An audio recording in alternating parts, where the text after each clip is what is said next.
పరమశివుడి లీలలు అన్నీ ఇన్ని కావు. తిథి వారం నక్షత్రమే కాకుండా నిర్మలమైన మనస్సుతో తనను ఏ రూపంలోనైనా ఏ సమయంలోనైనా కొలిచిన సదరు భక్తులను కరుణిస్తానని చెబుతున్న భోలాశంకరుడు. ఈ కోవకు చెందినదే అచంట గ్రామం. ఆచంట ఆంధ్రప్రదేశ్ రాష్ట్రంలోని పశ్చిమ గోదావరి జిల్లాకు చెందిన ఓ గ్రామము, మండలము. ఇక్కడి శ్రీ రామేశ్వర స్వామి దేవాలయము మరియు శ్రీ వేణుగోపాల స్వామి దేవాలయములు బహుళ ప్రసిద్ధి చెందినవి. రామేశ్వర స్వామి వారి ఆవిర్భావనకు సంబంధించి ఓ ఆసక్తికరమైన కథనం ఉంది. ఆ కథను అనుసరించి ఇక్కడి స్వామిని అచంటేశ్వరుడని, ఆ గ్రామాన్ని అదే పేరుతో పిలుస్తున్నారు. ఇది కొంత వింతగా ఉన్న చాలా కాలంగా విషయాన్ని ఇక్కడి స్థానికులు నమ్ముతున్నారు. అంతేకాకుండా ఇక్కడి లింగ రూపంలోని పరమశివుణ్ణి దర్శిస్తే 7 జన్మల పాపం వెంటనే తొలగిపోతుందని నమ్ముతారు. కాశీలో విశ్వనాథుని సన్నిధి యందు శివరాత్రి జరుపుకోవాలని భావించిన తమిళనాడుకు చెందిన వడనంబి అనే బ్రాహ్మణ భక్తులు తమిళనాడు నుంచి బయలుదేరుతారు. కొన్ని రోజుల ప్రయాణం చేసిన తరువాత ప్రస్తుతం అంచె ఉన్న గ్రామానికి చేరుకుంటాడు. రాత్రి బస కోసం ఓ ఇంటిలో బస చేస్తారు. అయితే అటుపై వడనంబికి అది ఒక వేశ్య ఇల్లు అని తెలుస్తుంది. అయినా ఆమె ఆతిథ్య సేవలకు ముగ్ధుడైన వడనంబి తాను బ్రాహ్మణుడు, తాను శివరాత్రిలోపు కాశీకి చేరుకోవాలన్న ధ్యాసను కూడా మర్చిపోయి ఆ వేశ్య ఇంటిలోనే సర్వ సుఖదాసుడై ఉండిపోతాడు. ఆ వేశ్య కూడా ప్రతిరోజు బ్రాహ్మణుడైన వడనంబికి పలు రకాల పిండి వంటలతో భోజనం సమకూర్చడమే కాకుండా తన అందచందాలతో విందు చేస్తుంటుంది. దీంతో వడనంబి ఇంటిని కూడా విడవకుండా అక్కడే ఉండిపోతాడు. ఈ క్రమంలో వడనంబి వేశ్య మంచంపై పూర్తిగా వివస్థలై స్వర్గ సుఖాలు అనుభవించే సమయంలో వడనంబి చెవికి వేద మంత్రోచ్చాటన మరియు శివ పంచాక్షరి జపములు వినిపిస్తాయి. దీంతో ఆ రాత్రి శివరాత్రి అని గుర్తు చేసుకుంటాడు. ఆ వేద మంత్రోచ్చాటన మరియు శివ పంచాక్షరి జపములు శివరాత్రి జాగరణ కొరకు బ్రాహ్మణుడు భక్తులు చేయు కోలాహలముగా వడనంబి అర్థం చేసుకుంటాడతను.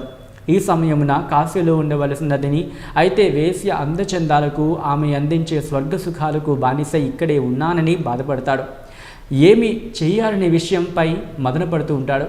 కొద్ది సమయం తర్వాత నిగ్రహం కోల్పోయి పిచ్చివాని వలె ఆ ఇంటి అంతా కలియ తిరుగుతూ తన తలను గోడకు కొట్టుకుంటూ ఉంటాడు.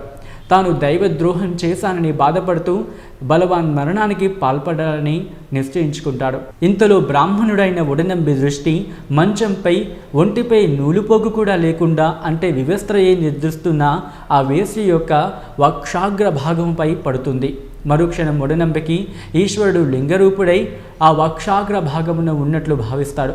అంతేకాకుండా ఆ వేశ్య ఉన్న ఆ ఇంట్లో వెలుగులు విరుజుమ్ముతాయి. దీంతో వడనంబి ఆ ఇంటిని కైలాసంగా భావిస్తాడు. దీంతో బ్రాహ్మణుడైన ఆ వడనంబి భక్తి పారవస్యముతో గృహాలంకరణ కొరకు తేబడిన పుష్పాలతో ఆమె వక్షభాగమును పూజించడం మొదలు పెడతారు. అలా ఆ రాత్రి అంతయు అంతర్ముఖుడై సర్వేశ్వరుని ఎందే మనస్సును లగ్నము చేసి సొమ్మసిల్లి పడిపోతాడు. అప్పుడు వెలుగులు విరజిమ్ముచు పరమశివుడు ప్రత్యక్షమవుతాడు.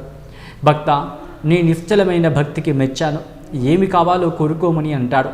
ఆహా, నా భాగ్యము నిన్ను చూచు అదృష్టము దక్కినది అని పలు విధాలుగా స్తుతిస్తూ, అయ్యా, సుఖ దుఃఖాలు భోగభాగ్యాలు అన్నీ నీ మాయే, నీ ఆజ్ఞ లేనిదే ఎటువంటి కార్యము జరగదు అని పలు విధాలుగా స్వామివారిని కీర్తిస్తాడు. అంతేకాకుండా నేను ఏ రూపంలో పూజించానో అదే రూపంలో ఇక్కడ ఉండిపోవాలని కోరుకోవడమే కాకుండా మోక్షాన్ని ప్రసాదించాల్సిందిగా ఆ పరమశివుణ్ణి వడనంబి వేడుకుంటాడు. దీంతో పరమశివుడు ఆ వడనంబి అచంచల భక్తికి మెచ్చుకోవడమే కాకుండా ఆ భక్తుడికి సకల ఆతిథ్య మర్యాదలు చేసి తాను ఇక్కడ ప్రత్యక్షమవడానికి కారణమైన వేశ్యకు కూడా మోక్షం ప్రసాదిస్తున్నానని చెబుతాడు. అంతేకాకుండా శివరాత్రి పర్వదినాన ఈ అంచెలోని తన లింగరూపాన్ని దర్శించి అచంచలమైన భక్తితో తనను కొలిచిన వారి 7 జన్మల పాపాలు తొలగిపోతాయని వరమిస్తాడు. దీంతో వడనంబితో పాటు ఆ వేశ్య కూడా ఎంతో సంతోషిస్తారు. ఇక ఆ వేశ్య పడుకున్న చోట స్తనాగ్ర రూపమున శ్రీ రామలింగేశ్వర స్వామి వెలుస్తాడు. ఆ ఇల్లు దేవాలయంగా రూపాంతరం చెందుతుంది. ఈ దేవాలయము 4 వైపుల సింహద్వారములు ఉంటాయి. ఇక ప్రాకారము లోపల అనేక చిన్న దేవాలయములు కూడా మనం చూడొచ్చు. ప్రధాన దేవాలయంతో పాటు ఈ గుళ్ళను భక్తులు దర్శిస్తారు. ఈ వీడియో కనుక మీకు నచ్చినట్లయితే లైక్ చేయండి, కమెంట్ చేయండి, షేర్ చేయండి. మరిన్ని అప్డేట్స్ కోసం సబ్స్క్రైబ్ చేయండి. Keep watching eagle media works.